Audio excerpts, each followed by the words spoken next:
New background, check. Better lighting, kind of, hopefully. New YouTuber personality. Hey, what's going on, you guys? Hey, what's up? Ring that bell, smash that like button. God, can you imagine if I was actually like that? Hey everyone. So, what are compensatory health beliefs? Well, have you ever been in that situation where, I don't know, you have a nice slice of cake in the fridge and you think, okay, wait, no, scratch that. There's a whole cake in the fridge that you're eyeing up, but you think to yourself, well, I do want some cake, but I'm kind of trying to lose weight right now and I don't want to ruin my diet. Well, that is where a compensatory health belief is born. For example, you could decide that, well, it's okay if I have this piece of cake because I can go to the gym later and work it off.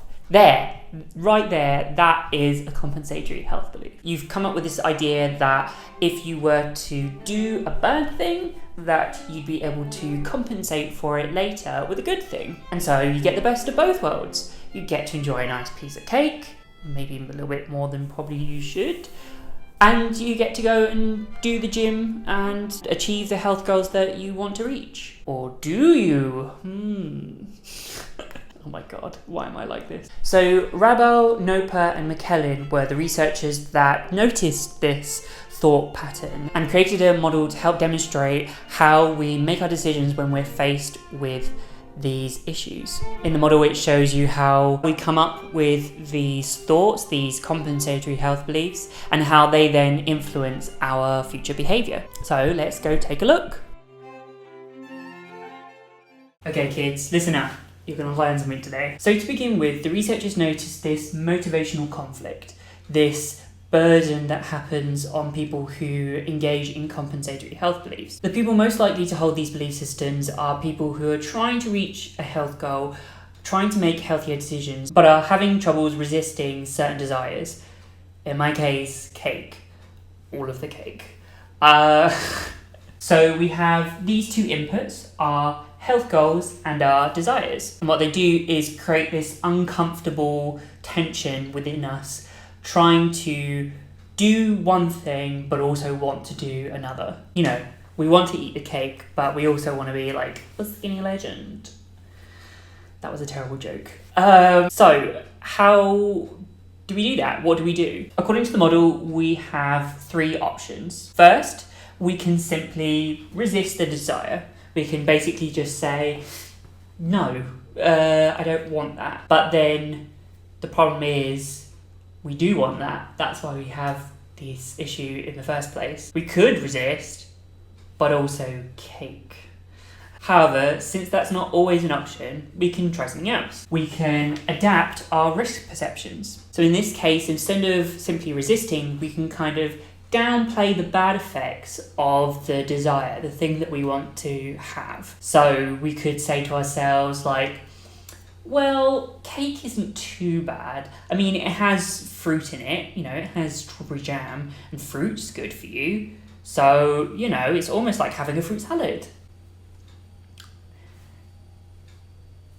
But it's not though, is it? Finally, our third option is to engage in a compensatory health belief. So we can say, it's okay that I'm going to have this piece of cake or this whole cake because I'm going to work it out later when I go to the gym. And I mean, that sounds reasonable, right? Like, you're doing one thing and you know it's not good for you, so you're going to do something else to make up for it. But that's wrong. No. Bad you. Bad me. Bad everyone? So the model explains what happens after we have formed this belief system, this idea that we can compensate for one thing by doing another. When we activate a compensatory health belief, we hold a compensatory behaviour intention. And what happens is our intentions then lead to our behaviours. So if you intend to do something, you go and do it. Now there are a couple of factors here at play, but basically, however our intentions form leads to how we then go and do certain behaviours, the healthy behaviours that we want to do. Plot twist, these behaviours don't actually make up for your unhealthy behaviours. I know, right? Thought you had it all figured out, didn't you, Brenda? But no, actually, no. You got to have your cake and also go to the gym and feel like you're doing all good. Actually, that's not the case. Sure, by heading to the gym and hitting the treadmill for 30 minutes, you are going to be burning off the calories that you consumed from the cake. But cake is very energy dense, and it will take much longer than, a half an hour jog to work off all the calories that you would have gained from eating the cake. Not to mention the spike in glucose levels in your blood, which might lead to diabetes, and also the high amounts of fat that you've also consumed, which might lead to problems with your heart, cardiac issues, and it's certainly not a complex carb, which is good for you. Even though you might try and spin it that way, it's not. No, Brenda. And it's just not about cake. There are so many unhealthy behaviours that have been documented having had compensatory health beliefs associated with them. For example, there's a lot of research out there on smokers who hold compensatory health beliefs. One of the common things is that they believe, or certain people believe, that by going to the gym and getting some cardio in, that helps to compensate for the negative effects that smoking has on their lungs and their breathing capacity. Which, to a certain extent, yes, that might actually help. But at the end of the day, you're still doing damage to your lungs. You're still breathing in all those toxic chemicals into your body. So, even if you do go for a run, those chemicals and those toxins are still going to have an impact on your physical health. It's just something that can't be avoided. And you want to know what's even worse. Even if you hold a compensatory health belief to do something good later, to compensate for the bad thing that you've already done, it doesn't necessarily mean you're going to do the behaviour. So many people hold these belief systems that they're going to do this thing, but if they don't actually plan it out, if in the moment they say to themselves, sure, I can have this because I'm going to do something good later, and then never think about it again, spoiler alert, you're not going to do the behaviour. In fact, most people don't do the behaviour that follows through, precisely for that reason, because they haven't made the plans to go and do the thing. In most cases, this compensatory health belief is just a justification so that we have the thing that we want to, but also still feel that we're doing good and doing well on trying to achieve our health goals, which isn't unfortunately the case. As I was saying, there are a couple of factors here at play that get us from our intention to the compensatory behaviour. Those being implementation intentions and self-efficacy. Well, maybe I should have been a doctor with that handwriting.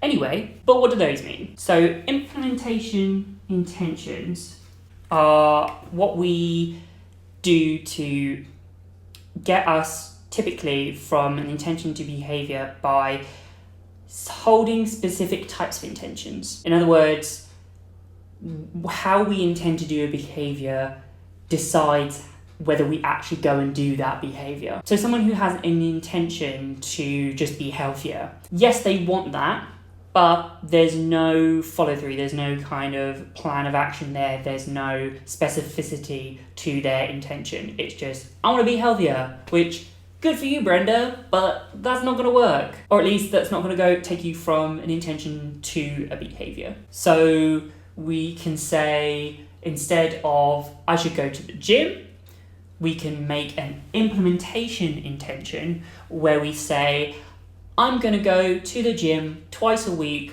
after I finish work for the day. And then there, in that intention, you have the thing that you want to do, but also how you're going to go about doing it and the specificity of that behaviour. How often you're going to do it, what time of day you're going to do it, that kind of thing. And the more specific you are with your intentions, the more likely you are to go on and do the behaviour. Self-efficacy, on the other hand, is basically your belief in yourself, your belief in your abilities. Yes, as cringy as it sounds, you have to believe in yourself. Self-efficacy specifically is about our beliefs in our abilities to do the things that we want to do and to achieve the health outcomes or any kind of outcome to the behaviour that we are looking for. Someone with a high self-efficacy about exercising would believe that they have the ability to go and to the gym, going for a run, and to feel the positive effects of it afterwards.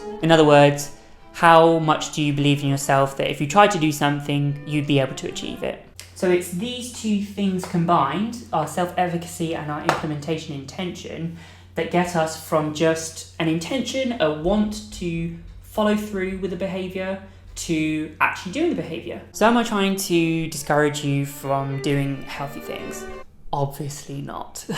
I think that would go against everything I'm trying to do here. But if you relate to this in any way, maybe take some time to think about whether you're doing right by you, whether you're actually helping yourself to achieve the health goals that you have planned and that you want to achieve. Because at the end of the day, holding these kind of belief systems oftentimes just sabotages your attempts to reach those goals. Or worse, it can lead to you damaging your health and not actually doing anything about it. I mean, we all deserve a treat every now and then. There's no denying that. Sometimes we just want something nice just to help us get through the day. And I don't think there's any shame in that. But if you have a habit of indulging yourself and start to hold these kind of beliefs and try and do these behaviors afterwards to make up for it, I don't think it's a treat anymore, and I think it's probably a bad habit. To me, that sounds more like a coping mechanism for not actually wanting to change. I know it doesn't sound the best, but it's something that you might want to face and process yourself to see if that is something that you might be doing. Change is scary, but you'll be better for it if you do. So anyway, thanks for listening to another video of me rambling about something I'm interested in. I actually did this topic for my third year dissertation whilst I was at uni, and it helped me follow through to do my master's and to start working in health psychology, health and well-being, that kind of thing. So thank this model for getting me to this point right now where I'm helping you. But anyway, I hope that this helped, and I will see you around. Bye! Also, yes, I am wearing a shirt on top of this, and I have had a haircut since, and I know continuity, but I'm trying, Brenda, okay? I'm trying. Okay, this show's over, right, bye.